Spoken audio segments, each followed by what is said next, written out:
മോളെ, ഞാനന്ന് എന്റെ വീട് വരെ ഒന്ന് പോയിട്ട് വരാട്ടാ. എന്റെ അമ്മേനെ ഒന്ന് കണ്ടിട്ട് വരാം. എന്തേ? അമ്മയ്ക്ക് വയ്യാന്ന് പറഞ്ഞിട്ട് കുറച്ച് ദിവസമായി. ഇന്ന് മോൾക്ക് ലീവല്ലേ, അപ്പൊ ഒന്ന് പോയിട്ട് വരാം. ഈ വീടും പരിസരവും ഒക്കെ കിടക്കുന്നത് നിങ്ങൾ കണ്ടോ? അതോ നിങ്ങൾ കാണാത്ത പോലെ അഭിനയിക്കുകയാണോ? എനിക്കങ്ങോട്ട് മനസ്സിലാകുന്നില്ല. ഞാനേ ഒരു പ്രാവശ്യം ഇവിടെ അടിച്ച് വാരിയതായിരുന്നു. കുഞ്ഞുമോളാണ് ഇവിടെ. അതെ, കുട്ടികളാവുമ്പോ അങ്ങനെയാ. ഈ വീടും വൃത്തിയാക്കിയിട്ടൂടെ? ആ അടുക്കളയിൽ എന്തോരം പാത്രം, സമയം 11 മണിയായി. നിങ്ങൾക്ക് ഇങ്ങനെ പോകാനായിരുന്നെങ്കിൽ എനിക്ക് നിങ്ങളെ ഇവിടെ നിർത്തേണ്ട ആവശ്യം ഉണ്ടായിരുന്നില്ലല്ലോ. 3-നും 4 നേരം വെട്ടി പിടിക്കുന്നുണ്ടല്ലോ കൃത്യമായിട്ട്. മോളെ, ഇന്നൊരു ദിവസം മോൾക്കൊന്ന് നോക്കിക്കൂടെ? മോൾക്ക് ഇന്ന് ലീവല്ലേ? ഞാൻ എന്റെ അമ്മയ്ക്ക് വയ്യാത്ത കാരണല്ലേ പോണേ. ഞാൻ ചെയ്യാനായിരുന്നെങ്കിൽ നിങ്ങളെ ഇവിടെ നിർത്തേണ്ട ആവശ്യമില്ലല്ലോ. അന്നേ ഞാൻ അടിച്ചിറക്കി വിട്ടേനെ. നിങ്ങൾ ഈ വീട്ടിൽ പണിയെടുക്കൂ എന്നുള്ള ഒരൊറ്റ കാരണം കൊണ്ടാണ് നിങ്ങളെ ഇവിടെ നിർത്തുന്നത്. വെറുതെ ഒന്നുമല്ലല്ലോ. വെട്ടി വിഴുങ്ങുന്നില്ലേ? ശരീരമൊക്കെ തുടുത്ത് നിക്കല്ലേ? അങ്ങോട്ട് ചെയ്. മോളെ, ഞാൻ നിന്റെ ഭർത്താവിന്റെ അമ്മയല്ലേ, അല്ലാതെ വേലക്കാരത്തിയല്ലല്ലോ. ഭർത്താവിന്റെ അമ്മയല്ലേ, അല്ലാണ്ട് എന്റെ അമ്മയൊന്നും അല്ലല്ലോ. പിന്നെ നിങ്ങൾക്ക് കാണണമെന്ന് പറഞ്ഞിട്ടല്ലേ കഴിഞ്ഞ വിഷുവിന് ഇവിടുന്ന് പോയത്? അതൊക്കെ മതി.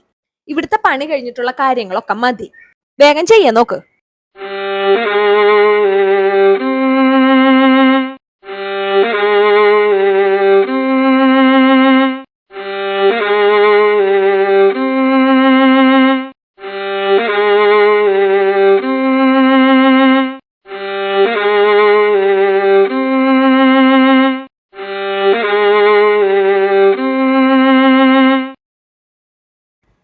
ഉച്ച കഴിഞ്ഞിട്ടല്ലേ?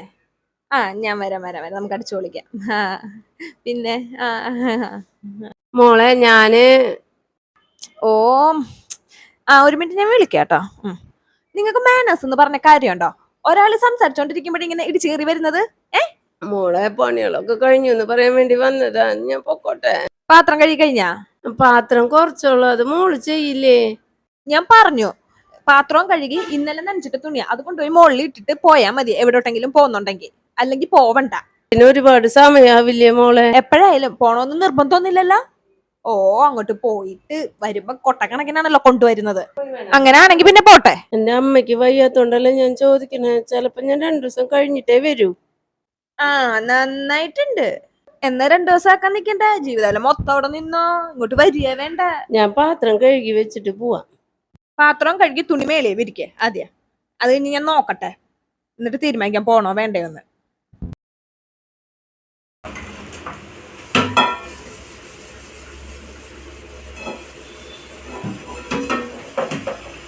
നന്നായിട്ട് കഴുകണം. ഇന്നലെ തിന്ന പ്ലേറ്റിലായ മീനിന്റെ മാറ്റം അതേപോലെ ഉണ്ടായിരുന്നു. ഞാൻ നല്ലോണം തന്നെയാ കഴുകിയ. അപ്പൊ ഞാൻ കള്ളം പറഞ്ഞതാണെന്ന്. ഞാൻ നല്ലോണം തന്നെ കഴുകിയ. ഞാൻ അങ്ങനത്തെ അല്ലാണ്ട് പണി എടുക്കാറില്ല. നല്ലോണം കഴുകണം എന്നാണ് പറഞ്ഞ.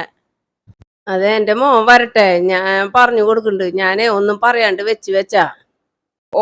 അങ്ങോട്ട് പറഞ്ഞു കഴിഞ്ഞാൽ നിങ്ങളുടെ മോൻ എന്നെ മൂക്കി വലിച്ചു കയറ്റിയിട്ട്. അതെ, ഞാൻ പറഞ്ഞത് കൊണ്ടാണ് നിങ്ങളെ ഇവിടെ നിർത്തിയേക്കുന്നത്. ഇവിടുത്തെ പണി ചെയ്യുമെന്നുള്ള ഒരൊറ്റ കാരണം കൊണ്ട്. അല്ലെങ്കിൽ എന്നെ നിങ്ങളുടെ മോൻ നിങ്ങളെ കൊണ്ട് കളഞ്ഞേനെ, അറിയോ? അല്ല, വേഗം ചെയ്യേ. അത് കഴിഞ്ഞ് എനിക്കൊരു ചായ വേണം, അത് പറയാനാ ഞാൻ വന്നത്. മോളെ, ഇന്ന ചായ. പാത്രമൊക്കെ കഴുകി കഴിഞ്ഞു, തുണി വിരിച്ചു. ഇന്നിനി ഞാൻ പോട്ടെ. തുണി വിരിച്ചു, പാത്രം കഴുകി, അവിടെയൊക്കെ തുടച്ചു, ചായ ഇട്ടു. അല്ല, തുണി വിരിച്ചു, അത് ശരി. ഇനി ഉണങ്ങുമ്പോ എടുക്കാൻ അരിപ്പോ ഞാനാ? അതുമല്ല, സമയം 12 മണിയായി. നിങ്ങളുടെ മോനിപ്പോ ഉണ്ണാൻ വരും. ആര് ചോറ് വിളമ്പി കൊടുക്കും? മോള് ഇവിടെ ഇല്ലേ? മോൾക്ക് ഇന്നൊരു ദിവസം എടുത്തു കൊടുത്തൂടെ? മോളുടെ ഭർത്താവല്ലേ. അത് സാരമില്ല. ഇത്രയും നാള് നിങ്ങളല്ലേ കൊടുത്തേ, നിങ്ങളങ്ങ് കൊടുത്താ മതി.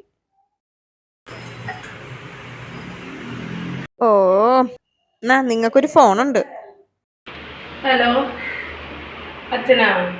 എന്താ? ആണോ? ഏതാശുപത്രിയില്? ആരുമില്ലേ? എനിക്ക് വരാൻ പറ്റില്ല അച്ഛാ. ഞാൻ അവളോട് കുറെ പറഞ്ഞു നോക്കി, അവള് സമ്മതിക്കുന്നില്ല. പണികളൊക്കെ കഴിഞ്ഞിട്ട് പോയാ മതി. ഇന്ന് ചോറിന വലിയ ചോറെടുത്ത് കൊടുത്തിട്ട് പോയാ മതി. ഞാൻ വരില്ല അച്ഛാ.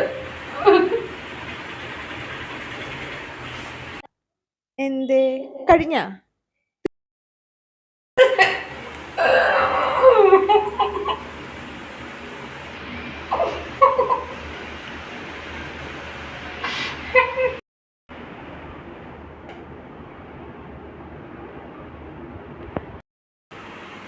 അതെ അതെ, നീ ഒരു ഭാര്യ അമ്മയും കൂടിയാണ്. നിനക്കൊരു മോളെ തന്നിട്ടുണ്ട് തമ്പുരാൻ, മനസ്സിലായാ? ഈ അവസ്ഥ നിനക്ക് വരില്ലെന്ന് പറയാൻ പറ്റില്ലട്ടാ. ഇന്ന് പഴുക്കപ്ലാവില് വീണ് കണ്ടിട്ട് പച്ചപ്ലാവില് ചിരിക്കല്ലേ മക്കളെ. നാളെ നിന്റെ ഗതികേട് എന്താവുന്ന ദൈവത്തിന് മാത്രമേ അറിയുള്ളൂട്ടാ. ഒരു അമ്മയെ പറയുന്നേ.